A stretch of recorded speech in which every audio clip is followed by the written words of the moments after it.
अस्सलाम वालेकुम everyone, this is Aliya Naqvi, deputy centre academic head of Aptech matters target centre. 2025 का आगाज़ हो चुका है और 2024 में बहुत सारी कामयाबियां मेटर्स टारगेट ने अपने नाम करी। सबसे पहले बात करते हैं एकेडमिक एक्सेलेंस की, प्लेसमेंट एक्सेलेंस की और बिजनेस एक्सेलेंस। इसी के साथ साथ सस्टेन सक्सेस भी एप्टेक मेटर्स टारगेट ने अपने नाम करी। इसके पीछे बहुत सारे लोगों का हाथ है। आज हमारे साथ मौजूद हैं कुछ ही लोग उन्हीं में से जिन्होंने इस कामयाबी को समेटा और 2024 में मेट्रोस टारगेट का नाम रोशन किया। आइए बात करते हैं उनसे, उनके ख़यालात जानते हैं, उनके जज्बात और उनकी कुछ स्टोरीज़। और आज हमारे साथ मौजूद हैं प्राउड एलुमनाई रुमैसा फरहाज, जो कि सीईओ हैं मेडलास्ट एंड एक्सपो डिजिटल की। आइए इनसे बात करते हैं, इनसे जानते हैं इनके एक्सपीरियंस, एप्टेक के हवाले से इनकी जर्नी किस तरीके से रही। अस्सलाम वालेकुम। वालेकुम अस्सलाम। कैसी हैं आप? अल्हम्दुलिल्लाह। रुमैसा, सबसे पहले तो मुझे ये बताइए कि एप्टेक की जर्नी किस तरीके से स्टार्ट हुई, एप्टेक में कैसे आप आईं, कैसा एक्सपीरियंस रहा, पूरी जर्नी के बारे में बताइए। ओके, सो मेरी एप्टेक की जर्नी एक बहुत फ़न एक्सपीरियंस था and I learned a lot. So it started जब मैं स्कूल में थी and I participate. It was Covid, so definitely we were online and everything was online. So हमने पार्टिसिपेट किया था टेक चैम्प में and I was representing my school. So उसमें I won the first prize. So that's where I get to know Aptech more and then I visited Aptech for some stuff and then in 2021 I guess right after COVID ends मैंने यहाँ पे admission ले लिया था and that's where my journey actually started with Aptech. Aptech के experience के बारे में भी शेयर करें कि जब आप एप्टेक में आईं तो जब आईटी के बारे में क्या इन्फॉर्मेशन थी आपको, और फिर एप्टेक में आने के बाद, स्किल सीखने के बाद ऐसा क्या चेंज आया आप में? ओके, सो जब मैं एप्टेक में आई थी, लाइक आई टोल्ड यू कि हम लोगों ने पार्टिसिपेट किया था टेक चैम्प में। So I was already working but it was not that big. So I started like when I was in I guess 8 or 7 class. वहाँ पे हमें HTML पढ़ाया गया। He So was I very found it, young. yeah, I was very young. I was in class 8 at that time. So I started learning about HTML and stuff in school. So it was very interesting. So I started learning it online by myself, and I have a teacher who used to teach me computer. So he taught me more. So that's where I started learning how to make website. I learned WordPress, and that's why I participated in TechChamp at that time. And वहीं से मेरी journey start हुई. I started taking some clients, and at that time I had no idea about Fiverr, Upwork and all that stuff. So जितने भी मेरे clients थे, they were all from Facebook. So then I took admission in AppTech. उसके बाद से everything changed. Like I started to grow. I learned a lot in AppTech, like how to manage stuff. And then after joining AppTech, I actually started my company. I had my team built a little bit earlier than I started, but AppTech told me how to do things, how to run a company. That's कैसा support था जब आप एप्टेक में थीं, तो environment के हवाले से, फैकल्टी के हवाले से कैसा सपोर्ट था उस वक्त? क्योंकि क्योंकि ये बहुत पहले की बात है जब आपने स्टार्ट किया इसको, और उस वक्त हमारे पास टेक्नोलॉजीज़ अलग थी, आप अलग पढ़ रही थी, आपने वर्डप्रेस का नाम लिया, और फिर अब क्योंकि जो हमने नया करिकुलम भी लॉन्च किया और हर 2 साल बाद हम एक नया करिकुलम लॉन्च करते हैं, तो उस वक्त स्किल्स में किस तरीके से मदद करी थी, किस तरीके से फैकल्टी ने आपको हेल्प करी आपकी जर्नी में, और किस तरीके से एक अलग आप उमामा बनकर आए? okay, so it's a really good question. क्योंकि जब मैं एप्टेक में आई थी, I didn't had so much skills. जैसा कि मैंने बताया, मैंने टीम बिल्ड करी थी क्योंकि मुझे एक्चुअली में सही से वेबसाइट बनाना आता ही नहीं था properly. So I had a team who use to do it for me. So जब मैं एप्टेक में I learn a lot. All the faculty, all the teacher are very supportive there, and the best part is Aptech launches new courses. Like what's the trend? It's not like it's teaching the same thing all along. It always keep upgrading itself about what's coming, and that's what I love about it.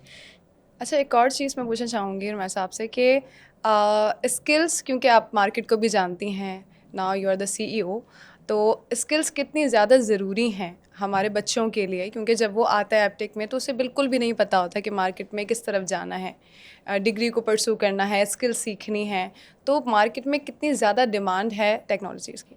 Technologies की बहुत demand है. In terms of skills सारे नीचे सब fields बहुत ज़्यादा अच्छी हैं. Like it you can progress a lot. So it totally depends upon कि आपका इंटरेस्ट किस में है. And Aptech has all the options. Like you choose it and then you have it, और उसके बाद you just pursue your dreams, and everything has a really good scope online nowadays. एक और चीज़ पूछना चाहूँगी कि क्या एप्टेक प्रोवाइड करता है वो तमाम स्किल्स जो मार्केट में डिमांडिंग है? Yes, definitely they do. Like if anything new comes in, they have a new course about it. So no doubt on that side. अच्छा, ये बताइए कि आपने अपनी पहली जॉब जो है वो किस तरीके से हासिल करी थी, और एप्टेक का क्या इसके अंदर मददगार हासिल था एप्टेक या नहीं, क्योंकि एप्टेक जो है वो एक बहुत अच्छी प्लेसमेंट, अगर एप्टेक मेट्रोस टारगेट की बात करूँ तो हाईएस्ट प्लेसमेंट होती हैं हर साल माशाल्लाह से। तो क्या उस वक्त भी आपको सपोर्ट करते थे मेंटोर्स के अलावा हमारे प्लेसमेंट डिपार्टमेंट? और ये भी बताइए कि पहली जॉब आपने कैसे हासिल करी? ओके, सो एपटेक का जो प्लेसमेंट डिपार्टमेंट है that's very helpful. As I told you, जब मैंने एपटेक ज्वाइन किया था तो आई वाज वर्किंग। सो जब मैं एपटेक में आई थी and I started growing, so उस टाइम पे I needed some team with me जो मेरे साथ काम करें। सो I went there and my class fellows were my first priority for that, and then I started building my team. So first job जो मैंने खुद से provide की थी that was to my class fellows, and that's where how my team started building. So I started with like 2 employees, but currently I have around 47 employees. अच्छा, मुझे ये भी बताइए कि कौन सी ऐसे प्लेटफॉर्म्स हैं जो कि सेल्फ लर्निंग के लिए ज़रूरी हैं, क्योंकि आप भी जब स्टूडेंट थी तो आपने घर भी जाती होंगी, प्रैक्टिसेस भी करती होंगी, और आजकल के दौर में क्योंकि हर बच्चा चाहता है कि मैं 2 से 3 जगह से पढ़ूं, तो सेल्फ लर्निंग के लिए कौन से आप अप्रोच करेंगी कि कौन सी साइट यूज़ करनी चाहिए? ऑनलाइन साइट की बात में पूछ रही हैं आप या इन एपटेक हाउ? ऑनलाइन साइट्स की बात करें, सेल्फ लर्निंग के लिए हमें क्या चूज़ सेल्फ करना चाहिए? लर्निंग के लिए आई से जो सबसे अप्रोचेबल चीज़ है वो यूट्यूब है, because there is everything available there.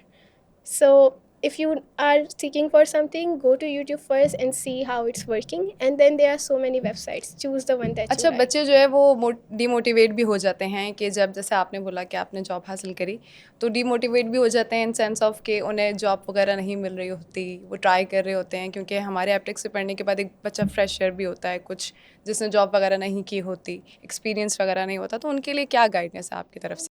क्योंकि आपने भी बहुत सारे अप्स एंड डाउन देखे होंगे Yes. इस पोजीशन पे आने के लिए, तो क्या ऐसी चीज़ें थी जो बच्चे जो है मोटिवेटेड रहें, और उनके लिए क्या ऐसा मैसेज होगा? Okay, so I think Aptech के स्टूडेंट्स के लिए it's not a big issue, क्योंकि एपटेक का जो प्लेसमेंट डिपार्टमेंट है it provides jobs to everybody. Like you might know there is a thing called job mela there.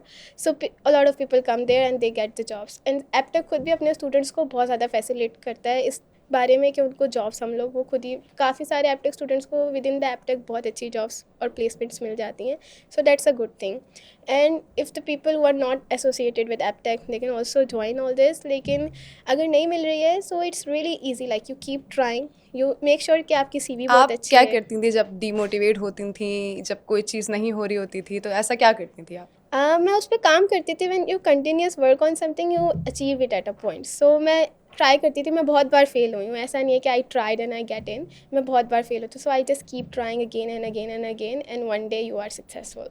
अच्छा, ये पोजीशन जब आप हासिल कर लेते हैं, जब एक जगह पहुंच जाते हैं, तो उसे कंसिस्टेंट भी रखना बड़ा ज़रूरी होता है। जी. तो बहुत सारे ऐसे भी बच्चे होंगे जो आपकी तरह ही हमारे प्राउड एलुमनाई होंगे, तो कंसिस्टेंट रखना एक पोजीशन को किस तरीके से ज़रूरी है, क्या टिप्स हैं इसके लिए? उसके लिए ये है कि even if you are a CEO you have to keep learning. ऐसा नहीं है कि आप CEO बन गए so you stop learning new stuff. So you always keep learning, you keep going to your mentors, you keep asking them question. If something is new coming you always have to be updated about that. उसके बगैर you will just be left behind. ठीक है, मुझे ये भी बताइए कि freelancers भी हैं हमारे साथ, ठीक है, जो काम कर रहे हैं, फ्रंट पे भी काम करते हैं, कुछ बच्चे बैक पे भी काम करते हैं, हमारे पास जो एंटरप्रेन्योर्स भी होते हैं, हमारे पास फ्रीलांसर्स भी होते हैं। तो इंसान जब सोचता है कि मुझे अब मार्केट में जाना चाहिए, मुझे क्या करना चाहिए, कुछ लोगों को आइडिया नहीं होता कि उस तरफ जाएँ, तो ऐसा क्या क्वालिटी है कि फ्रीलांसिंग भी करनी है, एंटरप्रेन्योर भी बनना है, क्या चूज़ करना चाहिए अपनी ज़िंदगी में, क्या प्रेफर करेंगी आजकल के दौर के हिसाब से, बताइए? ओके, आजकल के दौर के हिसाब से freelancing is a really good thing. Freelancing में क्योंकि you are your own boss, so freelancing is good thing, but entrepreneurship is a separate path. So you have to choose. Like I started as a freelancer, but now I went to entrepreneurship, and now I'm a CEO. So that's how things go. So I'll always say start with freelancing. It will give you a lot of information and what's happening, and then you will become a really good entrepreneur after that. अच्छा, जब Aptech join किया था तब आपने अभी बताया कि उस तरीके से आपको नहीं पता था आईटी इंडस्ट्री में किस तरीके से काम करना है, कहाँ जाना है, कौन सी टेक्नोलॉजी को पिक करना है। तो जब एप्टेक की जर्नी स्टार्ट होती है, आपने जो है 3 साल की जर्नी गुजारी अपनी एप्टेक की, तो बहुत सारे कॉम्पिटिशन्स में भी पार्ट लिया होगा, क्योंकि कम्युनिकेशन स्किल्स उस वक्त और इस वक्त में बहुत फ़र्क होगा आपके उस वक्त जी. में और इस वक्त में। तो कॉम्पिटिशन्स वगैरह में पार्ट जो बच्चे लेते हैं और जो बच्चे नहीं लेते, क्या डिफरेंस नज़र आता है आपको उनमें? ओके, सो कॉम्पिटिशन्स ऐसा होता है, कुछ लोग बहुत ज़्यादा शाय एंड इंट्रोवर्ट होते हैं, सो वो कॉम्पिटिशन से बहुत ज़्यादा दूर भागते हैं, that we don't want to be a part of it. But इससे बहुत फ़र्क पड़ता है. लाइक आपकी कम्युनिकेशन स्किल्स बहुत ज़्यादा बेटर हो जाती हैं, and you are speaking teaching skills as well. So competitions में आई सजेस्ट कि सबको पार्टिसिपेट करना चाहिए क्योंकि it build in the confidence in you. Okay Ramesha, मुझे ये भी बताइए, क्योंकि आप हमारी प्राउड अलुमनाई हैं, आपको पता है कि हमारे एप्टेक के जो करिकुलम्स हैं वो चेंज होते रहते हैं और दौर के हिसाब से चेंज होते हैं. जो नीड है पाकिस्तान में, जो नीड है दुनिया में, उस तरीके से टेक्नोलॉजीज़ को अपग्रेड किया जाता है. मुझे ये बताइए कि इंडस्ट्री में अभी किस चीज़ की नीड है, और अभी आपको रिसेंट पता है कि हमारे पास ACCP AI आया है, तो एप्टेक जो है कंसिस्टेंट रहा है उस चीज़ पर, और क्या दोनों के दरमियान कोई फासला तो नहीं है कि हम इंडस्ट्री को मीट नहीं कर पा रहे हैं एप्टेक के स्टूडेंट्स और उन टेक्नोलॉजीज़ को, क्या राय देंगे? No, AppTech is really good. देखिए AppTech is always up to date. So जैसे इंडस्ट्री में नीड है AI की, currently if you even go to the freelancer platform like Upwork and Fiverr, you will see a lot of job about AI and generating scripts, because पहले लोग freelancers में editors, script writers सबको ढूंढते थे, but now you will see jobs about AI video editors, AI script writers, AI this and AI that. So there was a gap between us and market. So AppTech come up with a new course where they are teaching AI to the students. So it has just covered it, and it's like a bridge between us and the new market. So AppTech ka student is always up to date. So he is always visible, and he can easily find a freelancer job whenever he wants. So that's a really good thing. Thank you so much Ramesha. मुझे ये भी बताइएगा कि छोटा सा एक message दें, क्योंकि आप हमारी प्राउड अलुमनाई हैं. बहुत सारे ऐसे बच्चे हैं जो करंटली एप्टेक में पढ़ रहे हैं, और अभी भी कुछ लोग होंगे जो अपना फ्यूचर देख रहे होंगे कि मैं इधर हूँ, मैं इधर हूँ. क्या एक मैसेज देना चाहेंगी उनकी जर्नी के लिए? उनकी जर्नी के लिए मैं एक मैसेज देना चाहूँगी कि बी कंसिस्टेंट. अगर आप फेल भी हो जाते हैं ना, be consistent and keep trying. Even आप सक्सेसफुल हो गए, your business is running and something happened, you got in a big loss, then still keep trying. Don't lose everything here, because in my journey I had a time where I had business partners and stuff, I had offices, so there was a time where I had to shut it down because things didn't went well. But उस time ऐसा नहीं किया मैंने कि वो office बंद करके काम ही छोड़ दिया. I started a new one. That's why I have 2 companies right now. So तो first आप company, आपने second सीखा company. भी और आपने उस पर Yes. कंसिस्टेंट भी रही हैं आप, माशाल्लाह से. क्योंकि फेलियर्स आएंगे, डेफिनेटली आएंगे, बट उसके बाद you have a successful part. So keep trying. Thank you so much Rameesha. Thank you. ये थी हमारे साथ Rameesha Farhaz, proud alumni of Aptech metro target centre. हमारे साथ रहेगा नेक्स्ट पॉडकास्ट में.